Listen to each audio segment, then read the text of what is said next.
Hello there, the internet. Hope that you're all well. Tough Monkey here once again. You know, it's been a couple of weeks since I last played Gran Turismo. I've been so busy at work, I've just not had time to play anything. But since I last played it, we've now had update 1.25 land. And, well, not a great deal has happened. A few extra cars, nothing too interesting. But we do have a new menu book. This one, the Historic Sports Cars Masters. That's menu book number 46, if you managed to complete the previous 45. That means that we're looking at historic racing cars from the 60s, 70s and early 80s. It mentioned in the brief there about things like Ferraris and Lamborghinis. Missed out like the Maserati that we've just got, the Merak that was on the picture just there. But we are racing at some historic tracks. We've got Goodwood, we've got Belgium Spa and we've got the Nurburgring in Germany, the full Green Hell edition. Now, before I started filming this video, I did have a quick go with the Porsche 911 Turbo in the top right corner there, and well, I wasn't really gaining on the leaders, so I scrapped that idea, and instead I went for the car with the highest PPP that I've got in my collection in this category, and that is the Lamborghini Countach 25th Anniversary Edition. And, well, I've got to say, this car handles atrociously. It is, all the weight is over the back wheels, so while it always wants to spin from the rear, it just does not want to turn. It's got so much understeer. Now, if you're familiar with my videos, you'll know I always have my AI set to difficult and my assist settings turned off with the exception of the ABS, which I always have as weak. I quite like having the traction control off. It might not necessarily be the quickest way, but it just gives you a bit more involvement with the control of the car. It just makes it a bit more fun, doesn't it? Anyway, this is the first race at Goodwood. This is 5 laps as usual, starting from the back of the grid. Goodwood's quite a fast-flowing circuit. There's a few times where you have to lift off as you're turning into the corners, because like I say, it just wants to understeer. It just wants to understeer off into the hedgerows. It's not a pleasant car to drive, as you can imagine from any 80s supercar. But I'll let you watch this through. And it's probably not the cleanest race you'll ever see in life, but with this car you don't have to do too much. It's just nice and squirrely under the brakes, and I was trying to avoid, especially trying to avoid hitting my favourite car of all time, the Aston Martin DB5, which I managed to just about do, and there's pretty much the second favourite car of my life there, the Jaguar E-Type. But anyway, I'll leave you to it. Catch you in a bit.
So there you go, that's Goodwood sorted, first place, way out in front, and like I say, you don't have to try too hard.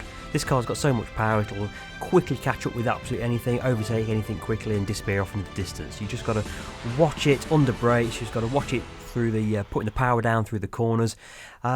This circuit was pretty easy to drive, it's a fast flowing circuit, but on the next couple of circuits, you've just got to be a bit careful on the throttle. If you know how you normally go up a gear in Gran Turismo to try and control the back end as you're coming out of corners, well, that doesn't work on this car. It just pushes it out towards the outside of the circuit. So instead you want to have a gear lower and steer from the rear. It works quite well. I never mentioned on the first part of this video that I'm using sports medium tyres, and that's it. I've not done any other kind of modifications to this car. That just brings it just under the PPP limit that you need for the Historic Sports Car Masters event. So anyway, this is Spa coming up. It's slightly damp, or in Top Gear parlance, it's mildly moist, and I'll leave you to this one. See you in a moment.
Okay, so that's Spa sorted. As with Goodwood, pretty straightforward. Even though it was a trickier circuit and the track conditions were damp, it's pretty straightforward with that car. It's just got so much grunt. It's going to power out of Eau Rouge up the hill, just overtake absolutely everything. Pretty straightforward. Didn't get a clean race there, must have nudged something. Anyway, that brings us to the very final event. This one's going to be at the Nurburgring, the Green Hell. And I thought this one was going to be a little bit more interesting than it actually was because, well, it's the Nurburgring, isn't it? And an awful handling car. but it wasn't that bad, although I did manage to spin it out towards the end of the lap. I shall leave you to enjoy that little bit of a faux pas.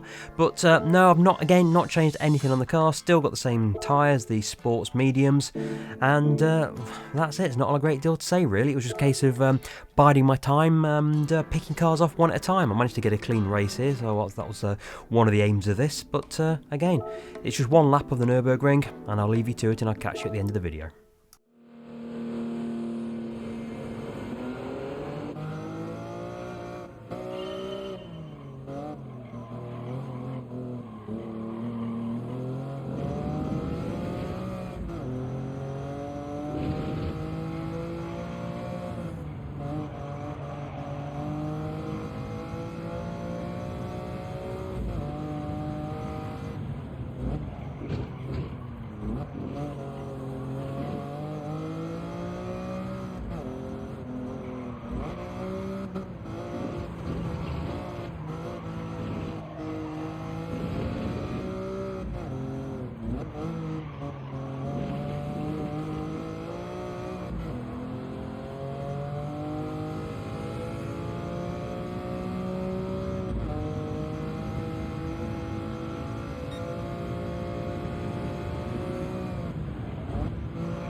Okay, there you go, Nurburgring sorted.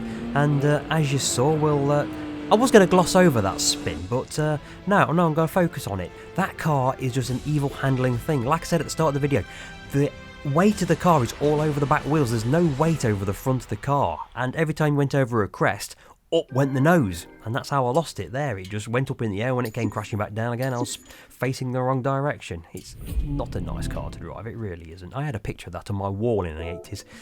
Anyway, look, we've got the menu book completed, so let's go and see Luca in the cafe.